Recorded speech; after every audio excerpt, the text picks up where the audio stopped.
Lieutenant Colonel Rupert Thornlow and Trooper Joshua Hammond, 2 of 15 British soldiers to lose their lives in southern Afghanistan this month. The total number of fatalities is now higher than the 179 suffered by UK forces in Iraq during the 2003 US-led invasion. The spike coincides with British forces' involvement in Operation Panther's Claw, a major assault against Taliban insurgents in Helmand province, designed to improve security ahead of next month's Afghan elections. The majority of recent casualties have been caused by roadside bombs. The threat of these and the complex terrain make for slow progress. It's not just a question of holding territory that's been taken, but also holding the fairly extensive lines of communication and logistic supply routes. And it's on these supply routes and lines of communication that often we see casualties.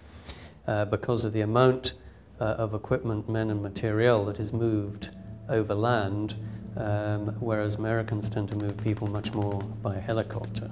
More helicopters and more troops, that's the call from opposition party lawmakers and senior military figures in Britain. Prime Minister Gordon Brown, seen here with the Afghan President Hamid Karzai in April of this year, insists the funding is there for both and that progress is being made in Helmand. But having the right equipment is just half the battle. Modern equipment, modern techniques will win the initial phase, as it did in 2001. But thereafter, it's a battle for human territory and not geographical territory, and that's what we're in right now. And that human territory is as much in Afghanistan as it is in the populations and the electorates of the countries supplying troops.